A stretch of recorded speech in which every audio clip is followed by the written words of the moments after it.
Okay, I'm going to go ahead and get us started today. So, Fostering Media Connections publishes media and journalism to lead the conversation about child welfare, youth justice, and youth homelessness in America. These systems interact with millions of the nation's most vulnerable children and families every year. And research has shown that deep involvement with any of these systems connect to dismal outcomes in adulthood. And yet, they are often ignored by mainstream and local media outlets. Youth Voices Rising is a media training program for youth with lived experience in foster care, juvenile justice systems, and/or homelessness. FMC launched the program in 2016 to help youth gain the skills and confidence they need to articulate the policy and practice changes needed to improve the system, because they are the experts on what solutions might work. Thank you for being here with us today. My name is Ivory Bennett. I'm the program manager for YVR. I have 17 years of lived experience in foster care and a professional background in educational leadership and national child welfare advocacy. Today, we are exploring the connections between foster care and family bonds. Welcome to our third webinar of 2024, A Family Reunion. We plan to discuss the impact of child welfare on siblings and familial relationships and get multiple perspectives of people who share the same systems engagement circumstances. Welcome everyone to this transformative discussion. All right, so now here's what you came for, our esteemed panelists. Hey, y'all. I thank you for being here with us today. I wonder if you can briefly introduce yourself to our audience, and if you have a family member here with you today, please tell us how you're connected to them. And since Tina is the first one that I see on my screen, I'm going to ask you to go first. Okay, so can you tell us who you are and who you're connected to? Of course, I appreciate it, Ivory. So my name is Tina Harris. I'm 28 years old. I use she, hers pronouns. I recently moved up from the New Mexico area where I was born and raised for the majority of my life, up to the Colorado area, which I'm very excited to say that I'm enjoying so far. It's a lot hotter than I've expected it to be, but that's okay. I'm ready for winter. So my lived experience is mostly within the foster care system, and I have experience within the adult justice system dealing with probation. And I'm very excited just to be here on the panel today and share my experience with my sibling as well. Her name is Patricia Robinson, and I'll go ahead and pass it off to her to introduce herself.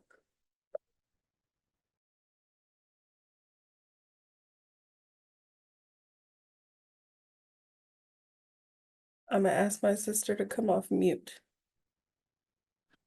There we go. Okay. So yes, can you hear me? Yeah, go ahead. Oh, perfect. Hi.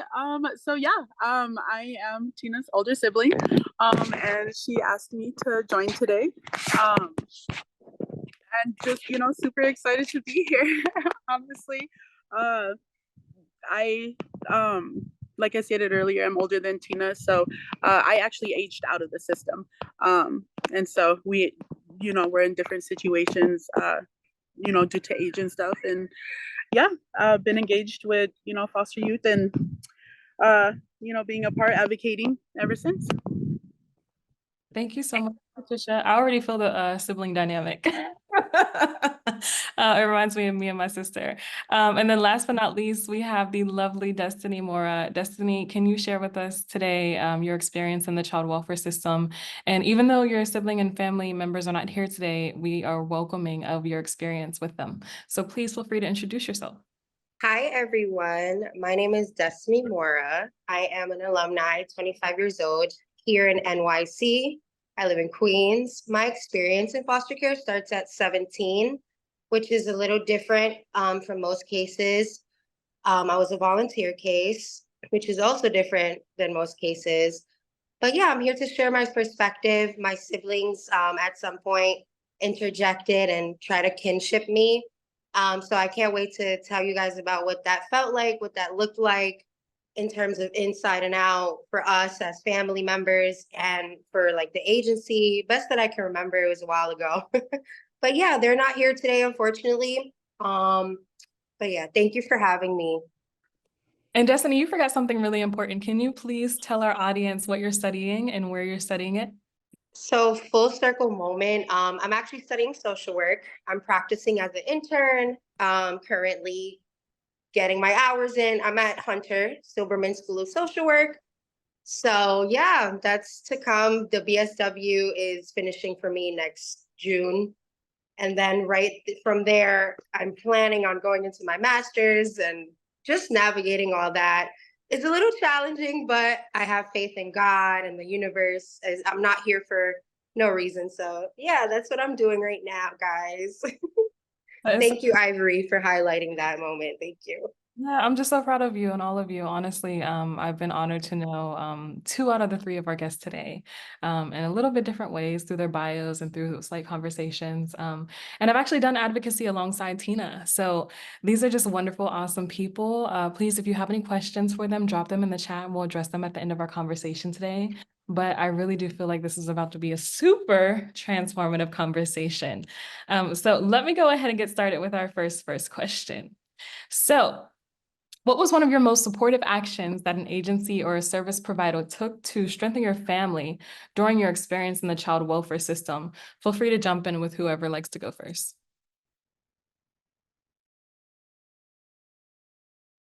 That the system did in order to strengthen our with our siblings. So I distinctly remember, okay, so when we first went into foster care, we all got placed in the same home. That, did not last long. There's 5 of us, and so we got separated. But whenever we went into respite, I remember in the beginning that they would do it in a way that at least the majority of us were together. You know what I mean? At like the same time. And so that we would be able to have that, connection still while we were spread out across the state. Thank you for sharing. And how many siblings do you and Tina have? Or it might be a different number depending on the family There's dynamics. 5 of us. There's 5 of you? Yeah, there's Okay. 5 of us. And I'm the oldest and she's the youngest. Oh, okay. So we have the beginning and the end. I love that. I know when it comes to my siblings, I didn't share with y'all. I forgot. I'm so sorry. But I have, how many siblings do I have? I have 2 sisters on my mother's side and a brother and a sister on my father's side. Now, when it comes to my father's family finding didn't happen because my brother found me on MySpace in 2017. I don't know if y'all can believe it or not. Yeah. I'm aging myself, right? And then on ancestry.com, I found my little sister, Kiana, in 2020, right before the pandemic hit. And she actually lived down the street from me as a child. So those are 2 Wow. opportunities for powerful relationships that I could have had and access to my father's side of my family that I could have had. Everything happens for a reason, right? And I love them and we're bonding now. But yeah, so thank you for sharing. Destiny, did you want to share with us about did the system do anything to strengthen your sibling So relationship? in terms of siblings, like the only real experience and memories I've had is when, we were trying to come up with like the ideal transitional goal. Because during my age of entering, like right after I turned 18, they're trying to work on certain things for me. So it was really just the openness that they had when I offered my sister's contact information. So maybe they could have pushed back, but they were like totally open to like doing background research and doing everything that they needed to do. So it felt good that my agency considered that option, especially being that I'm the one that like brought it up. Typically they have to probably do their own findings, but they were really receptive to it. So that was nice. Yeah. I'm happy to hear about that receptivity because that's not always everyone's experience. Yeah, and it's important because it's already a dynamic that's hard to navigate and start. And it's really important that you have that guidance through the agency, through the policies. And from what I remember, they made it pretty easy for us to get an understanding of what it would look like. So That's awesome. Tina, I don't want to leave you out. Did you want to share anything? I think I'll echo exactly what my sister said. They kind of tried to put some thought into the placements. I'll go one step farther and say at times they tried to arrange the worker to be all of our workers. That was very helpful. And I'll go maybe one step farther in saying, although it wasn't always system provided, we were very lucky to live in a state like New Mexico where communities are very small. So the foster care community is very known. You tend to go to the same gatherings, you bring the kids to the same stuff. And if not, they're very interconnected as far as just, how long they've been in the game, basically. So there was so many times that, we would be out at just, St. Guadalupe festival at a church, Yeah. and I'd run into my sister. Or else we would be at a Oh, school basketball game, and who's walking by but my sister? If not, it was my older brother. So I think there was so many ways that it was amazing that the community almost pitched in to make the connections.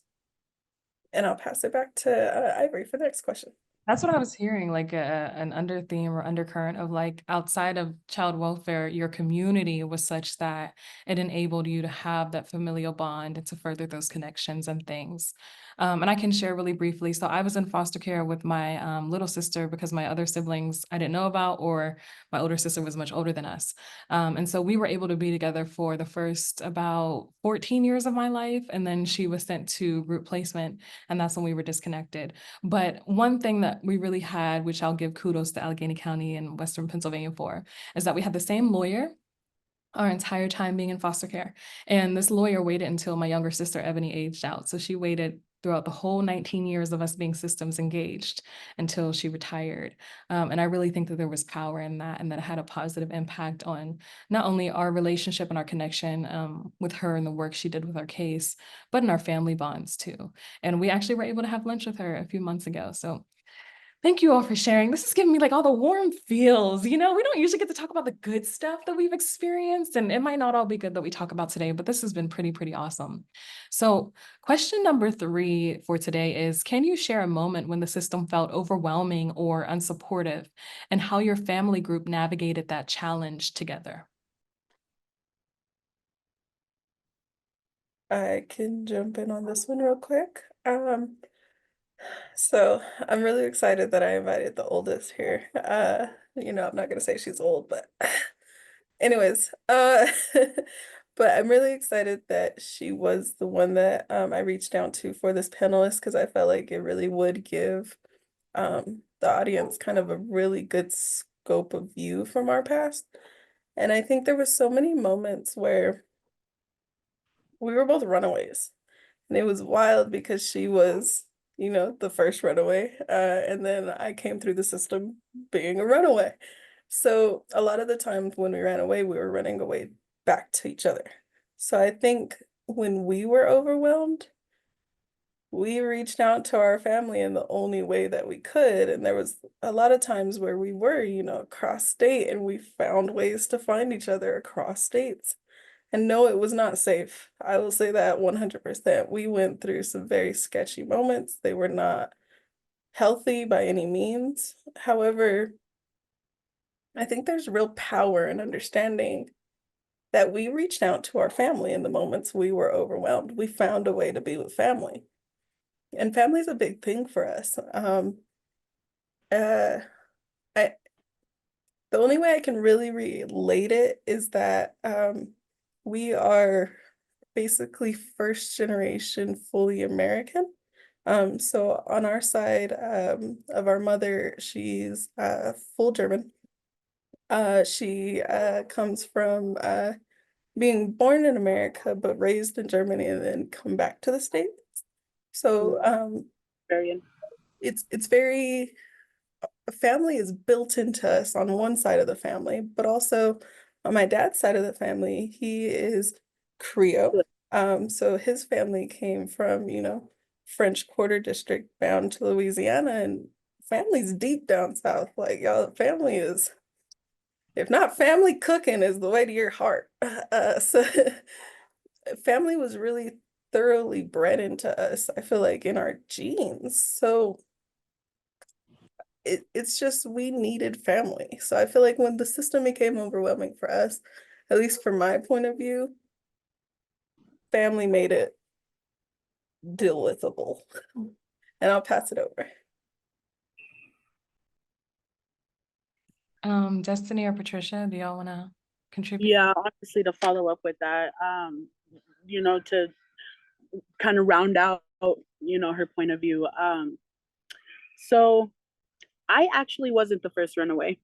Yeah, no, I'm the oldest, so they all ran to me, and I got in trouble for it. And so, but you know what I mean. I remember Semantics. first night that we went into foster care, and I remember sitting in that little room, and I remember that two-way mirror, window mirror, and sitting on that couch, and there's five of us, and I got two on one leg and two on the other, and we're just bawling.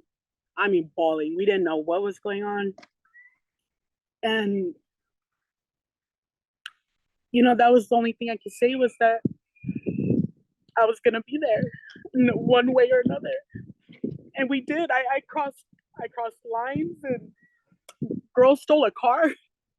I got in trouble, but it was never malicious. I was never, we grew up, a lot of our family was connected to the hood, but it was never a part of how we real life lived. Our mom put a lot of, morals and values instilled within us. You know what I mean? Despite the entire other half of family, but so I, putting, as we called it, putting in work, dirt and stuff, but never for dumb things. It was always to get back to the only thing that we knew at certain times. You know what I mean? Because I personally was flipped around continuously, and so when you enter at a certain age,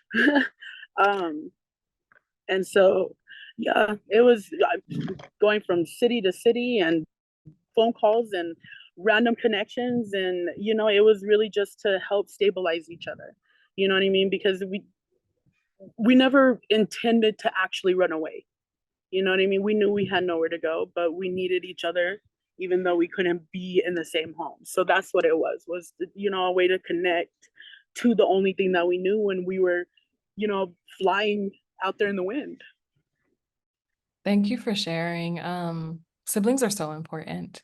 And I think that at the time you might not realize it because you're just a young person or a kid and you're just trying your best to survive. And I personally don't think that I was in a lot of kinship care homes. I don't think my family did a really good job of navigating being overwhelmed or unsupported. And that's something I'm still dealing with today. It's crazy because I'm actually watching two generations within my family of having the cyclical involvement in child welfare. And so now I'm having to like step in and be a foster parent, be a caregiver, be a provider. And that's wild because I'm only 34, y'all. So And it's deep foster care. yeah. And then also you said something, Patricia, like being the oldest, we often have to be the ones who ask for help or have to be the ones who go to child welfare and say, we need you. And Yeah, that's a really was. difficult, hard thing to do. And sometimes our younger siblings don't understand the weight of that. Ooh, that was a One rough. Yeah, It's so hard, isn't it? And I don't know about you, Patricia, but like one of my first memories is like I was like 4 when I went into foster care. And I don't know who this person was who said it to me, but they looked at me as a 4-year-old, as a toddler, and said that it was my responsibility to take care of my little sister and keep her safe. And so Ooh, like that's a lot. That's a lot for kids to that carry. is a lot at 4. That's heavy. That is super heavy. Heavy at 4? Have you seen 4-year-olds? Have you met them? But we take that stuff Even seriously. when we all went at the same time, but she was 6, but I was already 15. I was about to be 16. And so I was already grown. I went into the foster care system literally to be bounced around until I aged. You know what I mean? And so, yeah, no, I can only imagine having to, that weight that I carried at that time. I can only imagine, girl. It was hard. And maybe we'll get to this a little bit later. I feel like it kind of fractured my relationship with my sister a little bit when we were like in our early 20s and going through college and stuff. But now that we're in our 30s, oh my gosh, we're thicker than thieves. And it's just there's like an understanding that no one else has. And I feel like in the whole world, like no one else is gonna have my back like her. I'm gonna get too emotional. So I'm gonna move on to our next. No, girl. I was like, I'm not. Okay, it's okay. Sure, we threw I hands have too all much, the way it's too from my much. teens and 20s. But now my nails, I'm too brittle. She old. Tina, did you Yeah, have no, 34. I'm 37. You know what I mean? And so, yeah, it's a whole different world. It's a whole different perspective. You know what I mean? And to look at it from so long ago, that was 20 years ago, you guys, 20, 30 years ago. Like, oh my God, what? I never even knew. Like, oh man. Yeah, I think that's why we look so young too. Like, No, for real. well, that's not here. But let me move on to the next question. Y'all got me distracted. Okay. Okay. Our next question is, how did your relationship with your sibling or family member change while navigating child welfare systems? And what role did that bond play in your journey? It was mostly negative. Oh, I was gonna say, how about we step back and let Destiny take the first on this one? Oh, I'm down with that. Yeah, because it was mostly negative. So you go ahead. I don't know if Destiny can unmute right now. There's some construction going on. Y'all know. There, it might just start up again, but right now it's quiet. So anyway, to that question, yeah, I think it applies specifically to my situation because, do you hear it? Mm-mm. How did so my relationship with my sisters changed significantly, I believe, when, they offered their life for me to step in, especially as a older like youth. It's not easy just kinshipping someone that needs that much help, especially around that age, 17, 18, 19. Like there's a lot of independent goals that I was gonna look up to them for. But it changed our relationship significantly. Like I couldn't believe that my sisters, well, then again, growing up, me and my sisters I've always escaped to my sisters. When my mom left me with my dad, and that's his daughters. So he most likely kept them in the loop, like your little sister is here, like can you be involved? So they were always involved, like even before I went into care. So I'm not surprised that when I needed to search for different goals that they were open to it. So I mean, our relationship had always been like in that way. They always felt for me and they always wanted to help me. But navigating kinship, that's a big thing. Like how much are they going to get paid? Like, and in a way, I, now thinking back, I'm like, yeah, they wanted to help me, but they needed help too. So, like, in a way, like, I guess I don't know their thoughts. That's why I wish they were kind of here to tell me, like, okay, the system part, like, what did that feel like? But from what I understood, like, it could have been a little frustrating for us all. Like, trying to find space for me was one of the biggest things. Like, where would she sleep? Making sure that, they did all the paperwork correctly. Um, what role did that bond play in my journey? It played a big role. Um, Thinking back, I have that memory that my sisters were people I could go to and stuff like that. So yeah, my experience is a lot different, but all in all, I've always wanted a deeper connection with all my siblings. We're scattered. I know my dad has like 2 girls. My mom has like 5 kids. I am in touch with my brother. He calls me periodically and stuff like that. But yeah, that's what I got. That's what's coming out for now. Yeah, thank you for sharing. And hey, we have other opportunities for y'all to share your stories together. So all is not lost because they're not here today. And also for the audience, I forgot to share with y'all. I just been forgetting to talk about me today because it's not about me, but it is relevant to the conversation. I have an older sister who is the sister of my little sister as well, and she's 12 years older than me. And at one point or another, they did try to have her be like a kinship care home giver too. But I think, like you said, Destiny, she needed support too. And she had trauma to deal with from our family experiences and our mother's mental illness that I think negatively impacted her ability to be a caregiver. So I'm grateful for our willingness to try. I don't know if it was the best situation for us developmentally, and it did fracture us for a very long time.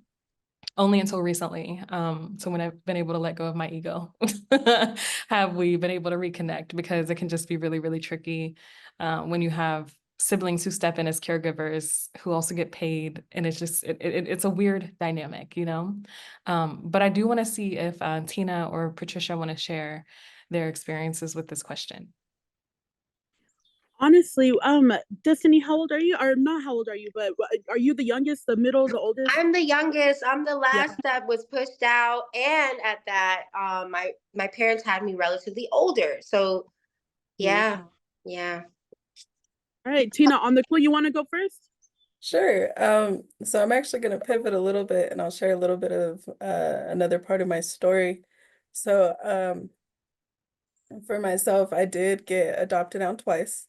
The first time I was adopted out by my auntie, my biological auntie, Patricia's as well. This is Auntie Virginia. She was strict as all get out. She whooped my butt multiple times. All the different ways you could whoop a child, she whooped me. But I love her. She definitely instilled so much discipline and so much. There's so many values that she instilled in me before I even knew they were being instilled in me, and I was just fighting them and trying not to, like, incur the wrath of the belt. So there's so much that went on there, but sadly she did pass away after a few years, and I ended up back in the system after a few months in care with our cousins who did kinship care. It was a journey. I truly love my cousins even to this day. There's so much love there, but it was not a living situation that I needed to be in, and I left. Um, to this day, we really don't get to talk much, but it's because they live out in Arizona now. But there's still so much love there, y'all. It's just we didn't need to live together, and I left. After that, I ended up back in the system, and I was adopted out by an amazing foster family. Come to find out later, this foster family is like very distantly related to my biological family. So it was wild how full circle it was. Again, New Mexico is small, but come to find out, not only just New Mexico, but Cali. I got family out in Cali, didn't even know. New York, they're everywhere. So I have a really crazy past and dynamic as far as family goes. But not only do I have the experience where I was going through kinship care, my foster family that adopted me was generationally involved in kinship care. They were a part of again, this amazing community in New Mexico where there's, again, not everybody was amazing, but there was a few that were amazingly, foster parents. They were just excellent. Not all of them, but there was a few. My foster family was part of that few. But they had taken in generations of family members, and so recent as they had taken in their grandchildren, maybe about 12 years before they adopted me. And right after they adopted me, they turned around and adopted a foster youth that they had been fostering for about 8 years at that time. And they were just waiting for her papers to clear, of course, And so, like, it's really wild how much family has played a role in my life. And it's my entire journey is basically how I see it. Like, my family is just, yeah, I live with my family now. The rest of the three Mohicans we're missing, they live with me. We all pitch in and we take care of our mom. Our mom just kind of went through some really serious health issues. And this is my biological mom, y'all. That's crazy, right? Like, y'all, I could share so much of my journey with y'all, but for right now, for sake of time, right now my biological mother is still living and my adopted father is still alive. Um, he's still in New Mexico, and he's older. He's like 83 at this point, I think. Yeah, amazing, just great dude. And my mom she's going on, I want to say 62. My sister might be able to clear that up, but somewhere around that age. I want to say maybe even 52. She might kick my ass. I don't know. Uh, but either way, y'all, like my family is so thoroughly inbred to me, like it's my heart. They are my heart. And I love her too. She just lives about an hour up the road. Yeah. And Yeah. So no, honestly, yeah. And see, and that's why I wanted you to go first. It was because, the younger ones, not always, but they will end up having a little bit more of a positive story. You know what I mean? So yeah, she did. She got and it was family, and they were wild, and it was not a good situation. I never got adopted. Uh, I actually received my letter of release at the age of 21, and I was in Arizona living with my birth mom and my sister right underneath me. And I had just given birth to my first child. I was 18. And so she was there, and realistically, Tina's foster dad actually, before he adopted her, was one of the residents that took care of me when I was in the group home there. And so Tina was actually ended up being around when I gave birth to my second child because I knew Otis, you know what I mean? And so there was a lot of positivity that did happen, but realistically, I was fully traumatized. I was fully traumatized. I was lost and scared and the oldest, and I didn't know, I couldn't hold on to them. And yeah, it was wild. Thank you so much for sharing. It made me think of two things, and I don't know if y'all want to chime in on this. The first is that I always felt secure in my family relationships and never needed to replace those people through foster care. So what I mean by that is I never wanted or needed to call anyone else mom or dad. And I never really saw my foster siblings as this at the same level as like my biological siblings if they happened to be there. I just felt very secure in like who my mother was, who my siblings were. And I think sometimes foster parents might not know how to approach you with that. Like I know some of them would say, hey, you can call me mom if you want, or you can call me dad. Like, no, I don't need that, Not every Yeah. kid needs that. So I think that just not being afraid to ask that question and being mindful of how you receive that answer could be super helpful as a caregiver or someone involved in caregiving for someone in child welfare. But the second thing is, I think this experience really for me shifted how we're changing our future generations. And so none of my siblings have children yet. I'm about to potentially have an adopted or a foster child from my family, right? But none of us have biological children yet, but we take it already so seriously.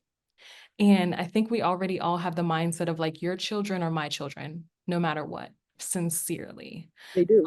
And so I think that's something that child welfare really did for us. We really, really, truly understand that. Like, if anything ever happens to us, even with my dog, right? It sounds so silly, right? I tell my It's sister, not silly.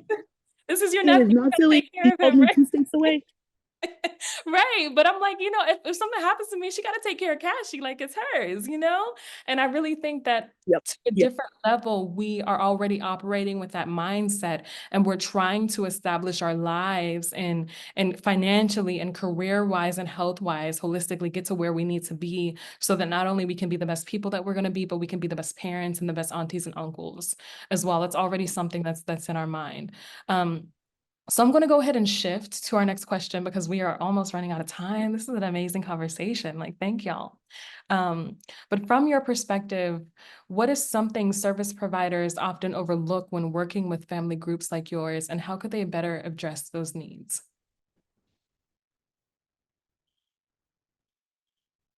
I'm willing to jump in on that one. And again, Yeah, I but I think do it. it is a matter of how PJ said it. Or sorry. Oh, she's gonna kick my ass later, y'all. You're good. I You're said good. her nickname and I will say it, but how Patricia sees me, let me go back. Okay, y'all. Um, so, from Patricia's point of view, compared to my point of view, I think this is a really good one because, like how she said, I think the youngest tend to have a more positive experience. And again, statistically, I think that just goes along with the fact that, again, people are willing to give younger a chance because they feel they can be molded. So, and it's a preconception, y'all, because like 5 years old, they molded me, but in the wrong way. I promise you, if they'd have just left me Yeah, I alone, think my outlook on life would have been like unicorn and daisy still. But like, I know too much now, y'all. I know. But what I really think is that, and let me go back to this question so that way I make sure that I can, okay.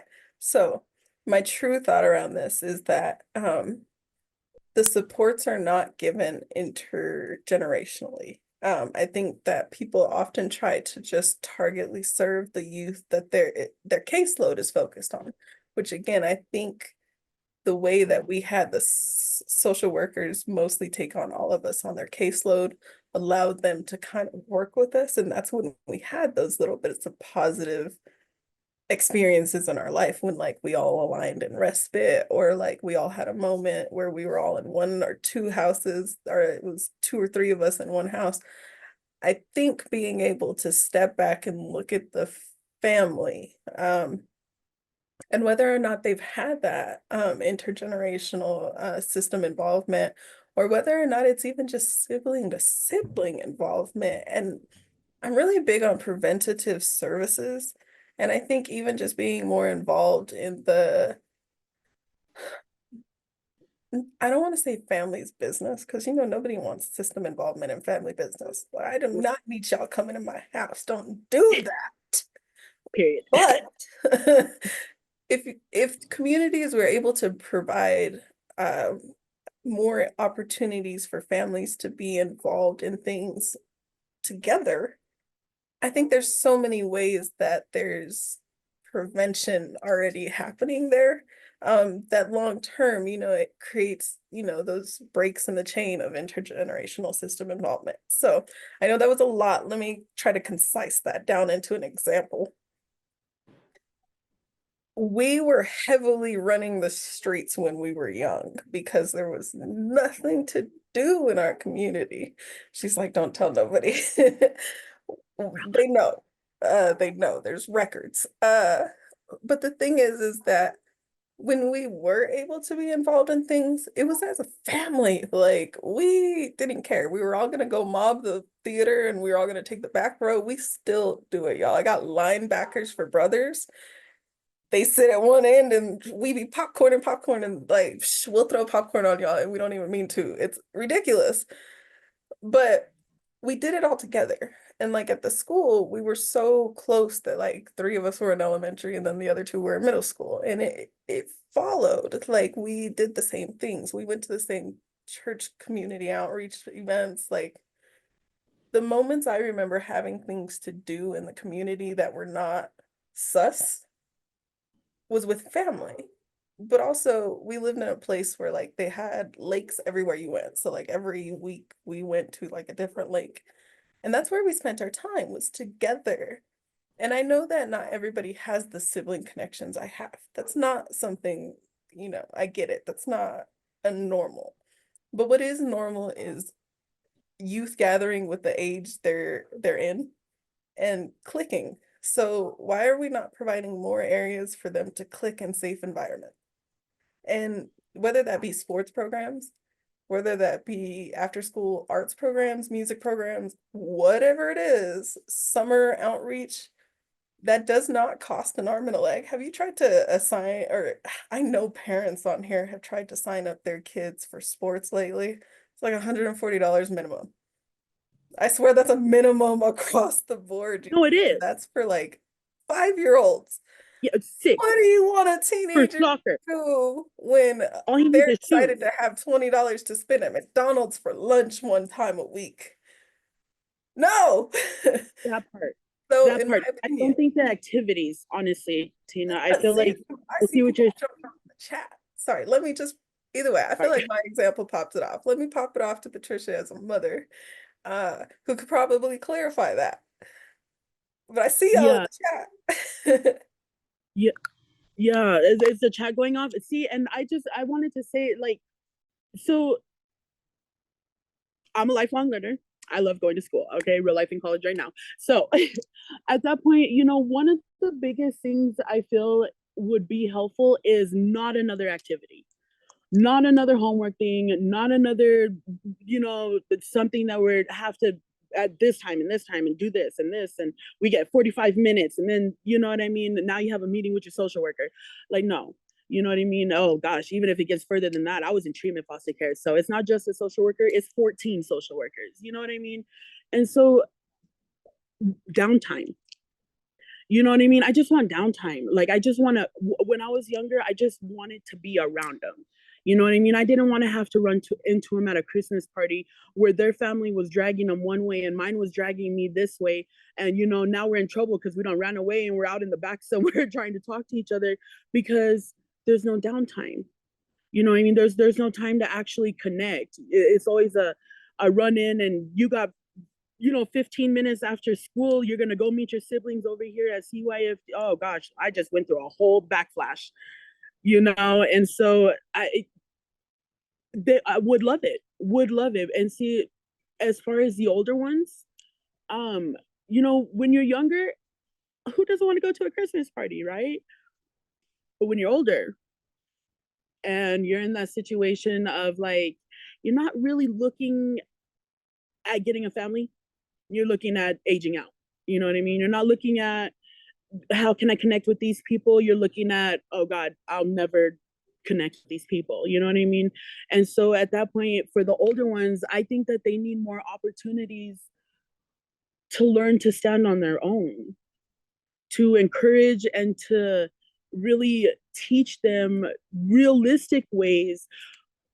I kid you not, the hardest part that I ever went through the hardest part I ever went through, even over standing in the court, real life having to tell my story over and over and over, was the fact that it took 2 to 3 times longer than an average foster kid at that point too, to grow up, to be able to maneuver this thing that we call life, to be able to learn how to make connections. You know what I mean? Because when you're already basically an adult and you're severed, and like, you know what I mean? You're just out there blowing in the wind, you know what I mean? And so it causes a lot of downhill situations. It's a lot behind it, you know what I mean? I was looked at like a degenerate. I was bad, but it wasn't that. I was always coming out of a group home. You know what I mean? I was always trying to prom was connected to the group home. Like none of it was realistic to view, and so if it was a way to just not to like Stepher wife in, like don't make it fake, but like to make it normal, to make it real, to make it, like safe to move forward and to move on and to grow up and to establish relationships and to, keep relationships connected and stuff like that, or to go on your own way. That was definitely a hard one for me too, was that, being the oldest, eventually when they started getting older, they started gaining different mindsets and ways of doing things because they had different people involved in their life. Now I'm on the outside, you know what I mean? And so like, in order to encourage and, foster those types of things. Thank you for sharing. Patricia, you said something, and I don't know if any of y'all want to chime in on this, but I'm realizing too that so bonding with my siblings is easy because I've been doing that my whole life. But I don't really know how to bond with adults who are healthy and safe people who are older than me. It's so real. Like, I'm awkward with people. I'm awkward with like I have a mentor and she yells at me all the time because I don't talk to her enough. And I'm like, I don't think I know how to do this. So I don't know if y'all can relate to that or not. It's something I'm having to be intentional about, but like having healthy relationships with older people, it does not come naturally to me. I'm used to inconsistent communication. Like to me, that's normal. To me, that's okay. But to other people, and I don't know if y'all feel like this, I think that they would want and love to be in relationship with me, but like they don't know how to because you're always on the go. Yeah. Tina, I see you have your hand raised. You want to share? It's like switching from home to home. You don't make those connections. You don't get to foster it, and then it's not just people. It's relationships. You know what I mean? I've given birth to 3 kids. I realized a couple of years ago that I don't think I was ever really in a relationship. You know what I mean? I realized. I think it was about 6 months ago that I had a backflash to a high school event, a situation that happened once I had already went into foster care. And I had just snapped, 15, 20 years later, that it was a racial situation. Yeah. You know what I mean? Like, my foundation is, oh my goodness, like it's there, you know what I mean? I put a lot of work into building something, but like, whoa, you know what I mean? Like, you hear kids nowadays, they're like, oh, we don't know how to do our taxes or how to change a tire. And I'm like, I could build a house, but it was through trauma. But I don't know how to talk to people. I don't know how to keep people in my life. I don't know how to show people that I care without being like weird or like taking notes. You know what I mean? Sometimes I'll turn into like a social worker, like I'm a parent all the time. Like I find random kids, random there's a high schooler right now that randomly goes to my college, and like I'm like mentoring her. You know what I mean? And it's such a strange world. And like I sent out an email the other day, somehow sent it out to 40 people and received an email back that basically was like, are you okay? Are you unhinged? Because I didn't know how to send out an email. This is a business world now, you know what I mean? So and it triggers everything. So once you go fall behind on something, you're going to be behind on something else. And then you have to take on this and take on that. That's why I get overwhelming too. I realize I'm doing too much, just trying to catch up. The pressure is real, and we feel it, we feel it, and others feel it too in their own way. But for me, the difference is, where am I releasing that pressure? Who is in my circle? Who do I have to release that pressure? And it's some cases, not a lot of people. Like, I don't, so that's where it comes from, like, just where is our outlet? And it could show up like mentoring people, just being that guide. And I relate to that. Like, it's funny, I take my profession serious and my professional development, but it's a full circle moment that I'm becoming a social worker. And there Yes. has to be some kind of connection of what you're saying to that. And I want to add that service providers often overlook individualized support when looking and working through families. So my Bro, experience, yeah, like there's such a focus on finding the right outcome, the right system, whether it was kinship or APLA, but it was less attention given to understanding the specific dynamics and emotional needs. So, like, yeah, we want you to live on your own, but how does that feel? What does no, that really. really look like for Destiny? Yeah, Or and they do it. It's scary. They just got ripped from their home and they're almost an adult. You already went through your whole life in those terms. yeah, And now you just got ripped from your home. What do you want me to do? And not only that, but nobody's there because yeah. I'm an adult. We'll go do it, figure it out. You know what I mean? Like, what? Like, For a lot it was. of us, we haven't seen that in our families. We haven't seen adults who are good at adulting. We haven't seen healthy relationship dynamics. We haven't seen conflict resolution. We had an under theme of what I'm hearing is like we all lack a certain amount of social currency because there Yeah, was no one to teach us those untold rules of society, right? Those untold rules of relationship building. We don't really know. We haven't been able to sit in that. And so when people approach us and they just want to mentor us or they just want to like love on us or like give things to us, we're always like, well, what's the catch? right. Mm. What do you want? What are you here for? What do I owe you in return? My experience is, Yeah, yeah, you it's can't take that, but me, go away. it's also like for me, like an overly eager, like I'm open to it almost instantly because I yearn that. So like that could be tricky for people like me. Like, yeah, give it to me all. Like I want all of your love because I have not had that in so long. But I want to continue. So like for instance, my sister's willingness to step up for kinship care, it was more than just providing a home or having the check.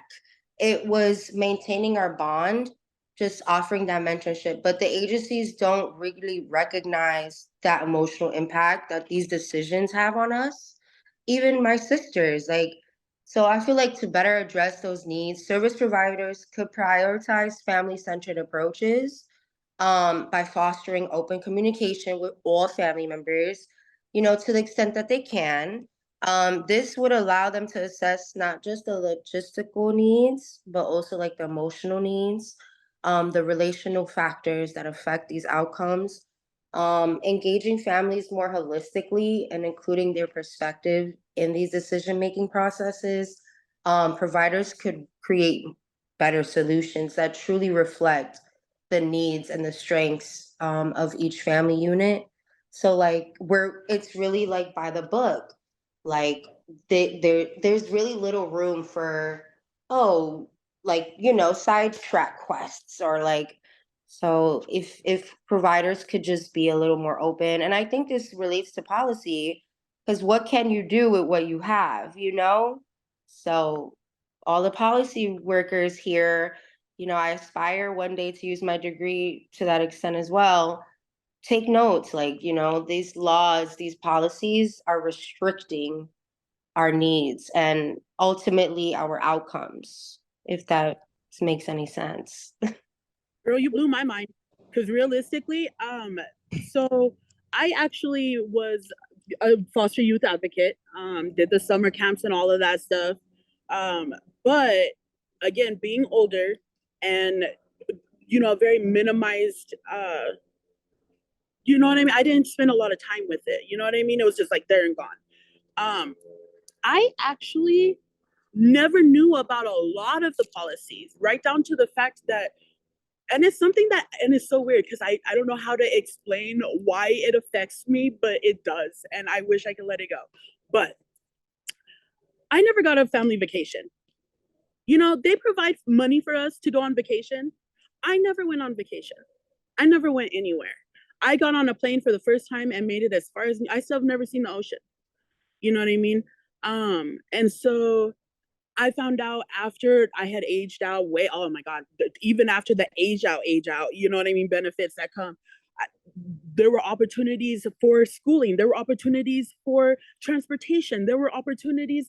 I could have had a life and never knew nothing. All I knew was that, hey, you're 16. All you got to do is just come and talk to these people till you're 18. And then, you know what I mean? Don't die. You know what I mean? It was wild. It was weird. I never knew nothing about policies. You know what I mean? I always wondered. They say that there's a book out there that we create whenever we first go into foster care, and it's like your life book or whatever. I don't have one.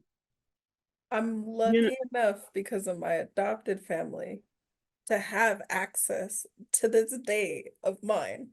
And it only has very brief yeah. notes from my beginning time in foster care. So that big chunk of life, what was I like 6 to 12, somewhere around there. Uh, very brief notes on that. But let me tell you how detailed this thing is. It tells me that my mom smoked while she was giving birth to me. It has all those running hospital Yeah, you notes want to say from each. Oh yeah, I got all that good detail. But then it also jumps forward to the adoption, like in between me re-entering at age 16 all the way up through the adoption. And let me tell you, I only have access to it because of my adopted family. That book determines your entire existence in the world until you're finally somehow right, released or right. they seal off these records. So that book, Nope, I real life your went entire life, there. and There. you are not really privy to access to it. It's just once you make it, it follows you. Y'all, we're running out of time. This is a wonderful conversation. I'm hoping that y'all can write for this. We do have one more guest who joined us, Brittany Lee.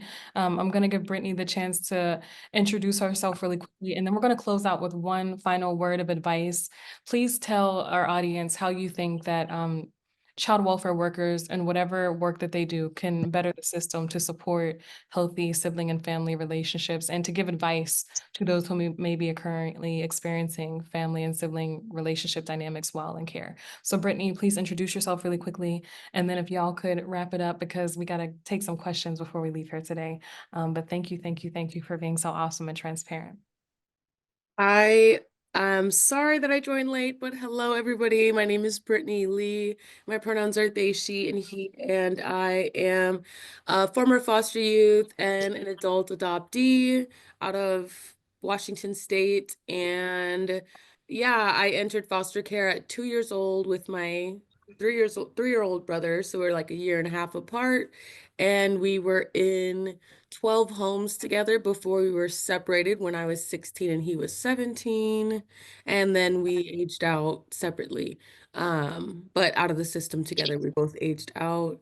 But who was supposed to be joining me today, but it's really hard to wrangle a teenager, was my 18-year-old cousin who I just met this year. I've known about, but I just met him this year because he just aged out and finally got access again to his family, even though we all live like miles apart. And I think that's just like a piece that I wanted to highlight was um, that when I met my birth mom when I was 16, and then I met my birth dad when I was 18.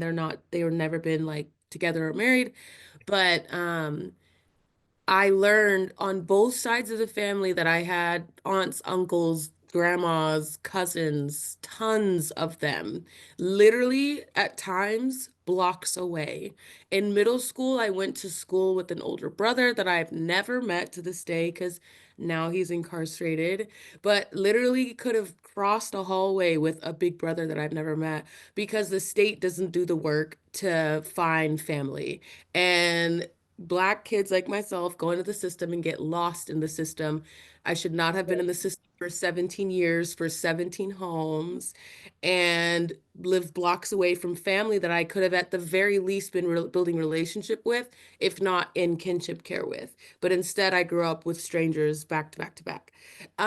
So that's why I wanted to bring my cousin Malachi on here because yeah, we just met each other and yeah, he's lived like we've probably been in, it's just crazy how we could have crossed paths and you don't even know that's your family. And so I'm really glad to have met him. We've gone to a baseball game so far together and stuff like that and hanging out and I've loved getting to know him so far and I'm sad he couldn't join. But yeah, he himself entered and had my mom who would have taken him in and all these different things and didn't get the opportunity to have kinship family. But as far as the question, I'm gonna need some time to think on it, so I'll pass it to somebody else. Okay, what's one word of advice, y'all, for how anyone can help sibling bonds and family connections be in the child welfare system? I'll go first. And you kind of touched on it earlier, Tina, when you said intergenerational support. I think that if we can give people with lived experience coping mechanisms to understand the dynamics of communicating within relationship, to have tools for restoring relationships and maintaining relationships, that would be a really beautiful thing that proactively could support families not being cyclically engaged in the child welfare system. Anything y'all want to share before we open it up for questions? Get-togethers. I think that the older ones and the younger ones and the new ones and the old ones all need, you know what I mean? They need more get-togethers. They need that mentor mentee type of situation.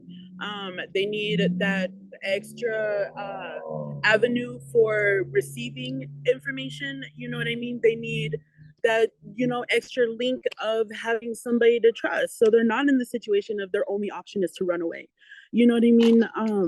And to open it up for realistic ways to learn how to, because we all got pieces of paper on how to cope. We all have a notebook on it. We've all been to therapy. We all know it's a standard, but we haven't practiced it.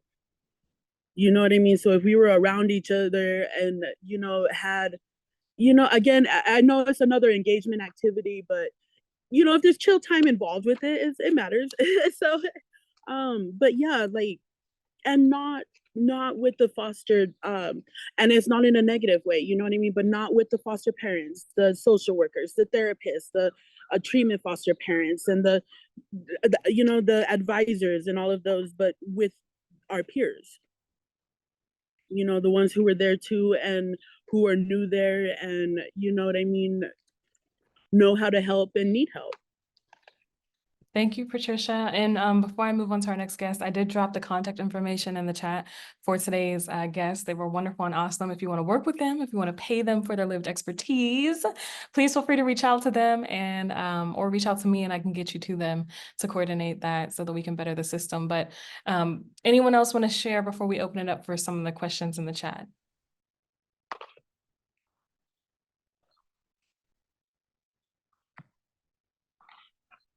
Don't be shy. Okay, we can go ahead and move on to some questions in the chat. I see that Destiny's looking for mentors. So feel free to connect with her, love on her, give her all the knowledge and connections and information that you might have. What else are we seeing? Let's see.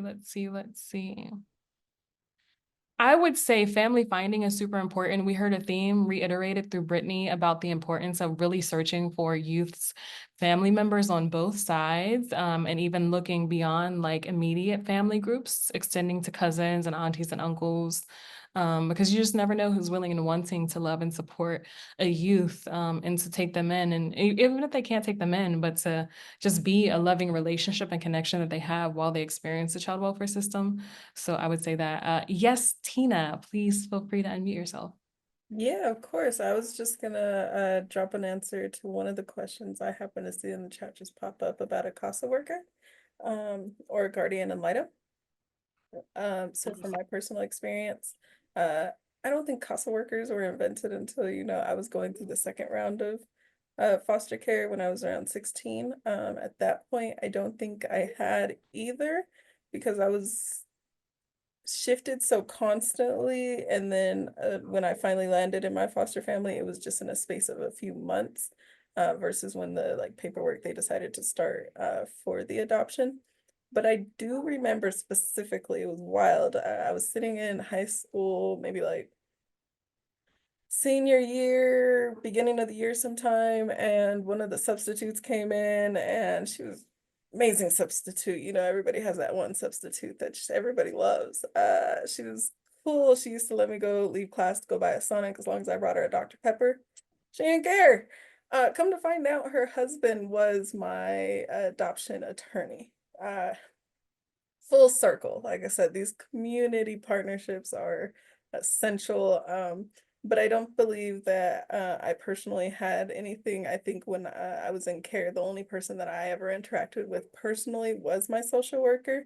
And again, most of the time I was lucky enough that he was the same, or she at times was the same worker for one or two of my other siblings, if not all of us at the same time.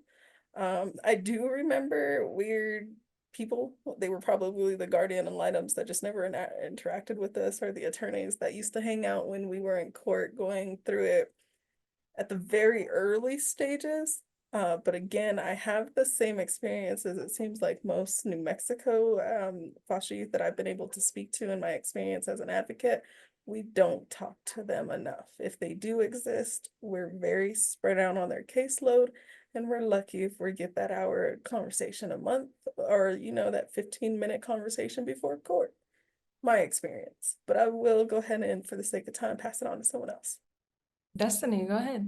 Yeah, it's funny that CASA is being mentioned. I had a CASA worker appointed to my court case during a very hard time in my life. It's actually dropped. I did an article with the New York Times around that time.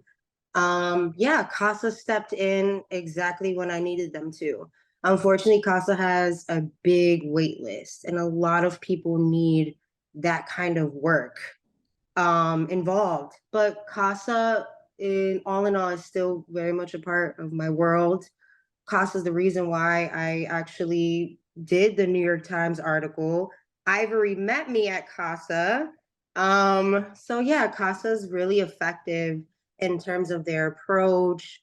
I've been a part of their trainings. I know what it takes to train those volunteers. I've trained those volunteers. I've even I worked with CASA for, it was a youth fellow position that they had. It was my first office job. They're really out there doing good work. Well, at least CASA NYC. I know CASA's like around the whole United States of America.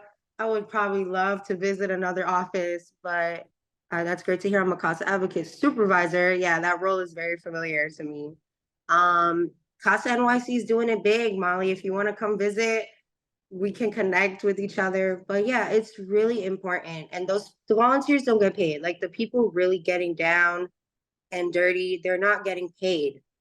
And if you know, that's big, So CASA has benefited me in so many ways. And I'm still involved with them. So thank you, CASA, for being here. I'm so proud to see that you guys are here from other countries, states. That's really cool. Thank you so much for sharing, Destiny. Yeah, no, mine was different. Yeah, no, Tina, you remember because see, and it wasn't called a CASA worker. Like it was a special So we had a special worker because I was a victim of SA, and they were around us because of that. So they weren't involved with my siblings, you know what I mean? But that's why they were around. And so they're specialized, you know what I mean, out here and what they take care of and where they help you out at. Um, it yeah, you know, it's a whole different outlook than I think what, you know, Destiny's referring to. I'm not sure what CASA is technically, because I remember it underneath the terms of like a guardian ad litem type of thing, but it really was just, you know, that extra support because you were about to have to tell a panel, you know what I mean, a group of 15 people some really horrifying news.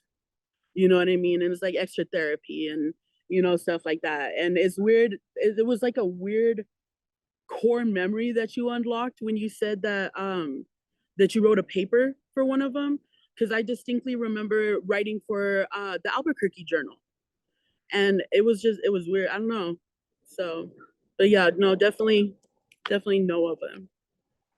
Thank y'all so much. We have one more question that I quickly wanted to try to address. Let me see if I can find it.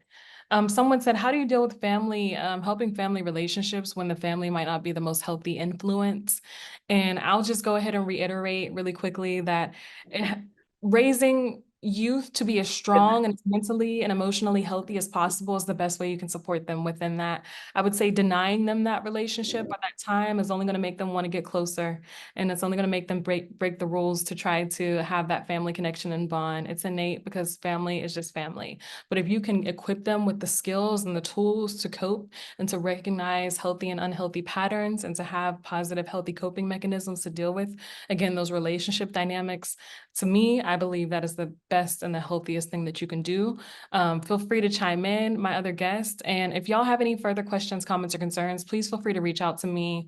You can reach out to us on our website. You can reach out to us on social media, and I can get you to whatever resource that we have, whether it be our guest or something else. But anyone want to share really quickly on that? How can parents and child welfare workers navigate relationships with unhealthy families? Yeah, for the sake of time, I'll be very quick. But again, going back to our experience, I don't care how many times that, and this was the very sad and big thing to note is they made it known to us that PJ was deemed delinquent. She was, oh gosh, she's gonna kick my butt again because I said her like, Patricia was deemed not the one to associate with us. She was creating problems. She was da da da da da. It was known to us through our workers, through whoever we interacted with. It was just something that was impressed on us.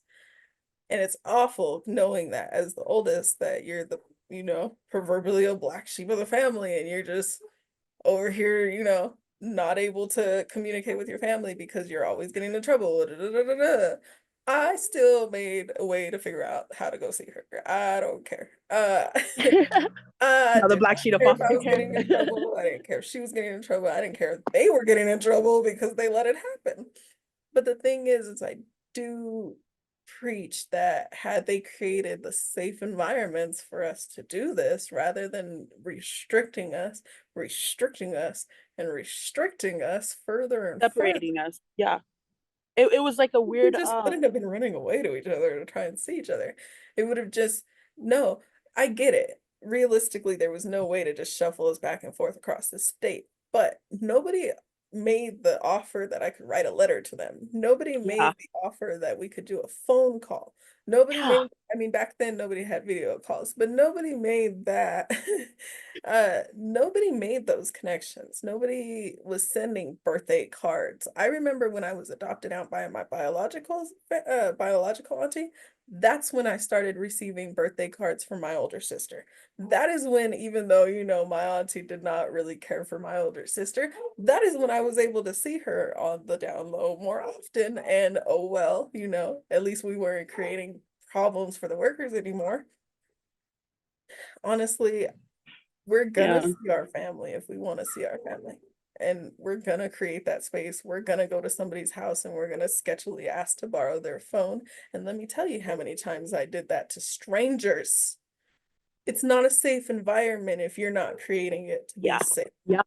Please make these connections for youth. However, it's possible. Take them to a community center where they're doing basketball on Fridays and let them sit on the bleachers and just talk.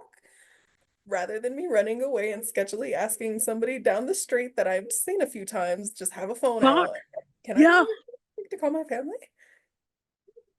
Just saying. That's all. That is so real. And you're highlighting, Tina, the importance of like, if we don't make spaces for these difficult relationships or difficult family members, kids are going to find ways to make spaces. And it often ends up in really unsafe actions, right? And their kids, their frontal And it will cortex, follow us and it will follow them. And it could potentially for lead life. some being involved in other 8 or systems. 9 years old, y'all. Like, that is not Yeah. okay. That's scary. That is so scary. And in today's world with sex trafficking and human trafficking and all the other things we have going on, just let them see their family members and give them strong mental and emotional coping skills and intelligence building activities and resources. So y'all are awesome. We could talk all day, but we don't have time. Hopefully y'all want to write with us, right? Get with me, write an article about this topic, or anything that you would like to write an op-ed on. And that's always an opportunity for you all. Again, I appreciate you all. I really am just enamored with the work that you've done and will continue to do to better the child welfare system in whatever capacities you've chosen to do so. And it's never lost to me your willingness to share your story here with us at Youth Voices Rising. So thank you, thank you, thank you all. I have so much love for y'all. And here's what I say. I always say everyone in child welfare is my cousin. So y'all are my cousins, whether or not you like it or not. Hey, Okay. cousin, I'm actually looking for a cousin. I'm serious. I'm in the business of having cousins. So hey, cousin, we're all cousins now. We'll talk about the family reunion in the group chat. Mommy. And thank you all for being I'm the here. first cousin, first of all. We Primero got uno. another cousin, Celeste. Okay, we got a bunch of cousins now. Okay, look at the cousin crew coming through. The group Right. chat's lit, y'all. Thank you all. We can stay My all day. sister froze over there, but but- she all right. She back. Thank you guys so much. Have a good rest of your day, and shout out to you all for actually doing the work, trying to change. Yeah. Talk to you soon.